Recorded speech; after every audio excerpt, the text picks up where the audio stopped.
ओ everyone, कैसे हैं आप लोग। हम्म, स्वागत है आपका हमारे एजुकेशन हब चैनल में। और आज का हमारा टॉपिक है लॉरेंस कोहलबर्ग का नैतिक का सिद्धांत। तो देखिए सी टेट में ये भी एक सी टेट के सी टेट का जो एग्ज़ाम होता है उसके लिए ये एक इम्पॉर्टेंट पार्ट है उसका। और लॉरेंस कोहलबर्ग का जो नैतिक सिद्धांत है ये सी टेट के पेपर में बार बार ही पूछा जाता है आपका। तो आज हम पढ़ेंगे लॉरेंस कोहलबर्ग के नैतिकता का सिद्धांत, मोरल डेवलपमेंट थ्योरी होती है। अच्छा, अब इसमें आप देखिए जो नैतिकता क्या होती है। नैतिकता जो होती है मोरलिटी, इसको इंग्लिश में बोलते हैं, यह वह गुण है जिसमें हमें सही और गलत की पहचान होती है। बच्चा जो होता है ना, अपने सामाजिक परिवेश से ही नैतिकता और अनैतिकता को जानता है। जैसा समाज रहेगा उसका वैसा वो चीज़ें सीख जाता है, उसी के अनुरूप वो ढल जाता है अपने समाज में। अब देखिए, अब आप यहाँ पे देखिएगा, कोहलबर्ग जो थे अमेरिका के एक मनोवैज्ञानिक थे जिन्होंने नैतिकता का सिद्धांत या नैतिक विकास का सिद्धांत दिया था।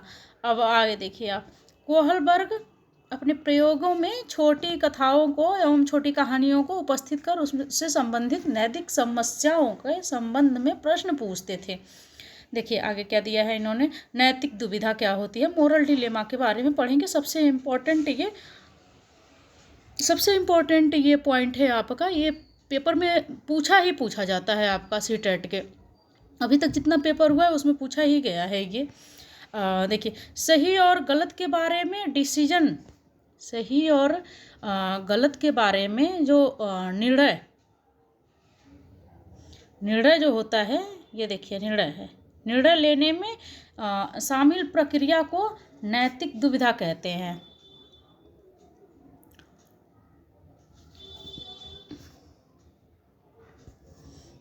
आगे चलते हैं हम। अब देखिए उदाहरण से इसको पढ़ते हैं। उदाहरण में सबसे पहले मैं आपको एक उदाहरण मैं बता रही हूँ आपको, फिर इसकी पूरी उदाहरण आपको इसके बाद बताऊँगी मैं।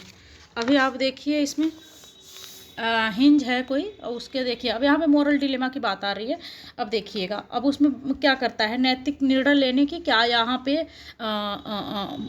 नैतिकता क्या करती है। अब यहाँ देखिए, आप उदाहरण के तौर पे आपको बता रही हूँ मैं कि अगर मान लीजिए कि आपकी माँ बीमार है, सख्त बीमार है, रात्रि 11 बज रहे हैं और डॉक्टर ने उन्हें कोई दवा देने के लिए बोली हुई है, ठीक है। आप बाज़ार में दवा खरीदने जाते हैं परंतु सभी दुकानें बंद है, 11 बजे 12 बजे तक वैसे भी दुकानें सारी बंद हो जाती है। और डॉक्टर का कहना है कि दवा तुरंत चाहिए वरना आपकी माँ का तबीयत ज़्यादा बिगड़ सकता है या आपकी माँ को कुछ भी हो सकता है। तो ऐसी स्थिति में आप क्या करेंगे, अपने किसी मित्र को फ़ोन करेंगे कि कहीं दूर शहर में जो रहता है, या दुकान का जो ताला है उसको तोड़ करके लाना चाहेंगे। तो हिंज ही वैसे था, वो भी गया था किसी दुकान पे, तो किसी दुकान ने उसको दवा देने से मना कर दिया था क्योंकि दवा महंगी थी और हिंज के पास पैसे कम थे। अब उस स्थिति में वो क्या करता, उस स्थिति में अगर वो दुकान वाले से चोरी करके लेके आता, बंद हो जाने के बाद दुकान वो चोरी करता तो उसे पुलिस पकड़ लेती, और अगर दवा चोरी नहीं करता तो उसकी बीवी मर जाती। तो इस यहाँ पे देखिए मोरल डिलेमा है, वो दो नैतिक दुविधा में फंसा हुआ है। अब देखिए नैतिक तर्कड़ा क्या होती है, आगे पढ़ते हैं हम। मोरल रीजनिंग इसको कहते हैं इंग्लिश में। अब देखिए सही और गलत में से किसी एक को चुनना मोरल रीजनिंग कही जाती है। जैसे हिंज ने चोरी को चुना था उस टाइम में। कोहलबर्ग ने नैतिकता के 3 लेवल बताए हैं, देखिएगा आगे। नैतिकता का 3 लेवल कौन सा है इसमें, देखिए प्राक रूढ़िगत नैतिकता का स्तर होता है, ये 4 से 10 वर्ष तक चलता है। 4 से कितना चलता है, 4 से 10 वर्ष तक चलता है। अब इसको इसमें देखिए क्या लिखा हुआ, इस अवस्था में नैतिकता जो होती है वो शून्य होती है, यानी बच्चों को सही गलत के बारे में पता ही नहीं होता। इस अवस्था में जो नैतिक तर्कड़ा होती है वो दूसरे लोगों के मानकों के अनुसार होती है। इस अवस्था को 2 भागों में बांटा है। देखिए क्या किस भाग में बांटा है, दंड एवं आज्ञा अनुपालन उन्मुक्ता। देखिए इसमें बच्चे की जो नैतिक सजा और आज्ञा पालन पर आधारित होती है। जब हिंज ने चोरी की तो बच्चों ने सोचा कि अगर वह चोरी करेगा तो उसे सजा मिलेगी। देखिए अब आप आगे देखिएगा, आप साधनात्मक सापेक्षता तथा उन्मुक्ता। देखिए इस अवस्था में क्या होता है, इस अवस्था में आपका इस अवस्था को जैसे को तैसे की अवस्था भी कहा जाता है, क्योंकि इसमें जैसा व्यवहार कोई उसके साथ करेगा, बच्चे के साथ जैसा व्यवहार करता है वो वैसा ही खुद भी करेगा। अच्छा मान लीजिए एक उदाहरण के तौर पे समझिए, एक बच्चे ने दूसरे बच्चे की पेंसिल तोड़ दी, तो दूसरे बच्चे ने भी उस बच्चे का पेंसिल तोड़ दिया, पेन तोड़ दी। तो देखिए अगर बच्चा कोई खाना खा रहा है, बच्चा स्कूल में है या कहीं है, अगर एक बच्चे ने उसके ऊपर स्याही फेंक दिया, उसका कलम तोड़ दिया, तो वो भी उसके ऊपर स्याही फेंक देगा। ये नहीं मतलब उसको इतना नहीं है कि उसका कपड़ा खराब होगा या कुछ होगा, लेकिन इस एज में बस वही है जैसे को तैसा। तो अब देखिए आगे, रूढ़िगत नैतिकता का स्तर, ये 10 से 13 वर्ष की अवस्था में होती है।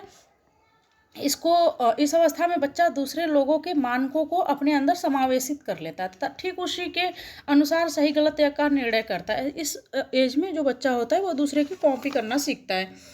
अब आगे देखिएगा, इस अवस्था को भी 2 भागों में बांटा गया है। देखिए अब इस अवस्था में क्या होता है, अच्छा लड़का अच्छा लड़की बनने की उन्मुखता होती है, मतलब good boy and good girl बनने की उन्मुखता होती है, इच्छा होती है। अब इसमें लॉ एंड ऑर्डर का भी देखिए बच्चा पालन करना सीख जाता है।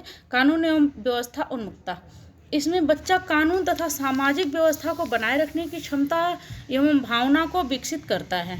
देखिए आगे मैं आपको इसमें बता रही हूँ, इसमें जो बच्चा होता है ये इसमें सीख जाता है कि उसको कानून और व्यवस्था को कैसे बनाए रखना है। अगर मान लीजिए उसके पिताजी रेड लाइट क्रॉस करते हुए अगर एक्सीडेंट में मारे गए हैं, तो बच्चा कभी भी रेड लाइट क्रॉस नहीं करेगा, क्योंकि अगर रेड लाइट क्रॉस करेगा तो उसको ये डर रहता है कि कहीं मेरा भी ना एक्सीडेंट हो जाए। तो इसलिए बच्चा एक्सीडेंट के डर से नहीं करता है।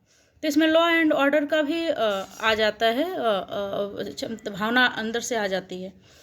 तो आज हमारा ये लॉरेंस कोहलबर्ग का नैतिक सिद्धांत ख़त्म हुआ। हम अब आगे आपको एक चैप्टर और लेके आऊँगी, उस टॉपिक पे आपके साथ में अपना कुछ शेयर करूँगी। तब तक के लिए अब अपना ध्यान रखिए, स्वस्थ रहिए, खुश रहिए, मस्त रहिए। जय हिंद, जय भारत।